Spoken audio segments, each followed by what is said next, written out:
Hello everyone, আসসালামু আলাইকুম। আজ আপনাদের সাথে পুরে ঠাসা তুলতুলে নরম একটি নাস্তা বানিয়ে দেখাচ্ছি। খুবই লোভনীয় দেখতে। এই নাস্তাটা বানালে বাড়িতে একদম কাড়াকাড়ি লেগে যাবে। খুবই সাধারণ কিছু উপকরণ দিয়ে খুবই সুন্দর দেখতে এই নাস্তাগুলো ঝটপট বানিয়ে নেওয়া যায়, কোনো ধরনের ঝামেলাই করতে হয় না, আর খেতেও ভীষণ মজা। চলুন তাহলে বানিয়ে ফেলি। 1.5 কাপ ময়দা নিয়ে নিলাম, আধা চা চামচ লবণ দিয়েছি, 1 চা চামচ ইস্ট আর দিয়েছি প্রায় 2 টেবিল চামচের মতো চিনি।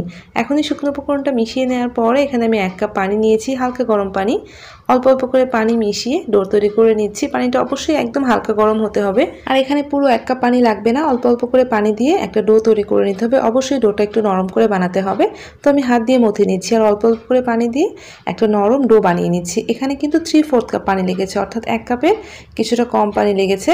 তো এখানে আমি 1 টেবিল চামচ তেল অ্যাড করে দিলাম, আর তেল দেওয়ার পরে অল্প করে ময়দা ছড়িয়ে ডোটাকে সফট হওয়া পর্যন্ত মথে নিব। যখন দেখবেন যে ডোটা এরকম একদম সফট হয়ে বাটিতে লেগে যাচ্ছে না, সেই পর্যায়ে আমি এখানে আরও সামান্য একটু তেল অ্যাড করে দিয়ে খুব ভালো করে ডোটাকে মসৃণ করে মথে নিলাম। এরপর একটা প্লাস্টিক র্যাপ দিয়ে ঢেকে আমি 1 ঘন্টার জন্য রেখে দিচ্ছি। আপনারা যে কোনো ঢাকনা দিয়ে ঢেকে রাখবেন যাতে বাতাস ভিতরে না ঢুকতে পারে। এখন চুলায় প্যানের মধ্যে পানি বসিয়ে দিয়ে আমি এখানে গাজর আর আলুটা একদম কুচি করে কেটে নিয়েছি, সেটা দিয়ে দিলাম। আর এটাকে আমি 5 মিনিটের মতো সিদ্ধ করে নিব, জাস্ট 5 মিনিট সিদ্ধ করে নিব, এতে করে আলুর কালারটা অনেক সুন্দর হবে।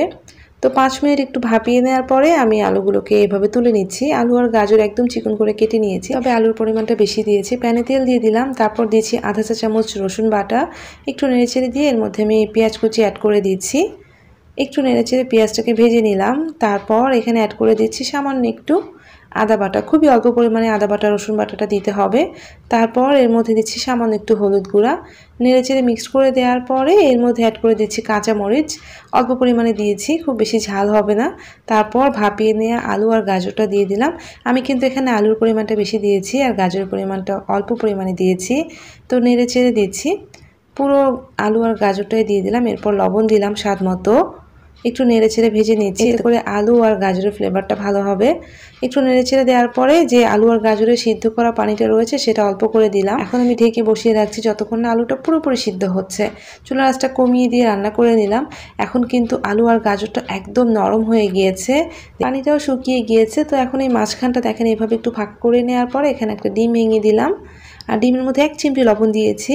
তারপর এই ডিমটাকে আমি এভাবে একটু নরম অবস্থাতে স্ক্র্যাম্বল করে নিলাম, তারপর আলুর সাথে মিক্সড করে নিচ্ছি। নরম অবস্থাতে আলুর সাথে মিক্সড করবেন, এতে করে দেখতে অনেক বেশি ভালো লাগে আর অনেক বেশি ঝুরি ঝুরি হয়ে যাবে।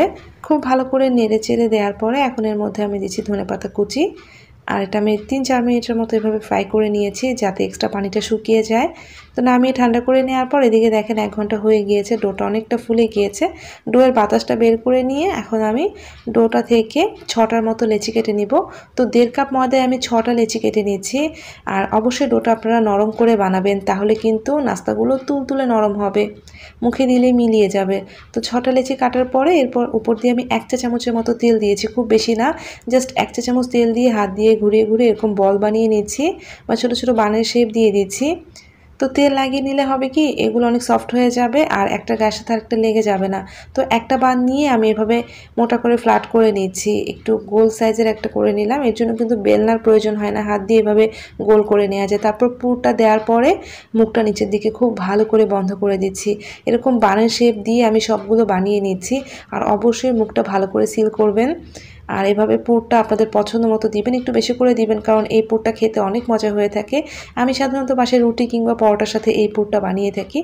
তো আজকে এভাবে বানের মধ্যে দিয়ে দিলাম, সবগুলো বান বানিয়ে নিয়েছি আর খুব ভালো করে সেট করে নিয়ে সবগুলো এক সাইডে রেখে দিয়েছি। প্রথমে যে বানটা বানিয়েছি সেটা নিয়ে নিলাম, তারপর এভাবে হাতের সাহায্যে আলতো করে প্রেস করবেন, খুব জোরে না কিন্তু, আলতো করে একটু ফ্ল্যাট করে দিয়ে নাইফের যে পিছন সাইডটা রয়েছে সেটা দিয়ে একটা ডিজাইন করে দিচ্ছি। একটু হালকা করে চাপ দিয়ে দিবেন, আবার এত বেশি চাপ দিবেন না যাতে ফেটে পুরটা বেরিয়ে যায়। দেখতে পাচ্ছেন খুব সুন্দর একটা ডিজাইন হয়ে গিয়েছে। তো আমি প্রত্যেকটা বান এভাবে হালকা করে একটু ফ্ল্যাট করে নিয়ে তারপর নাইফ দিয়ে এভাবে ডিজাইন করে নিয়েছি। আর সবগুলো এভাবে ডিজাইন করে নেওয়া হয়ে গিয়েছে। তারপর চুলায় প্যান বসিয়ে দিয়ে সামান্য একটু তেল দিয়েছি। এগুলোকে অল্প তেলেই ভেজে নিতে হবে, খুব বেশি তেল লাগবে না। তো দুটো দুটো করে ভেজে নিচ্ছি। তো এগুলো যেহেতু একটু ফুলে যাবে তাই আমি দুটো করে ভেজে নিচ্ছি। আর একটু চুলার আঁচটা কিন্তু অবশ্যই মিডিয়াম টু লোতে রাখতে হবে, লো টু মিডিয়াম, মানে কোনোভাবে চুলার আঁচ বাড়িয়ে দেওয়া যাবে না। লো টু মিডিয়ামে রেখে এভাবে উল্টে পাল্টে সুন্দর একটা কালার আসা পর্যন্ত ভেজে নিতে হবে। আর অবশ্যই একটু পরপর উল্টে পাল্টে দিতে হবে, তা না হলে কিন্তু এই যে ডিজাইনটা এটা পুড়ে গেলে নষ্ট হয়ে যাবে। তাই উল্টে পাল্টে দিয়ে সুন্দর একটা কালার হওয়া পর্যন্ত ভেজে নিচ্ছি। তো অবশ্যই চুলা আঁচটা লো টু মিডিয়ামে রাখবেন, কোনোভাবে চুলা আঁচটা বাড়িয়ে দেবেন না। আমি সবগুলো নাস্তা বানিয়ে নিয়ে এসেছি।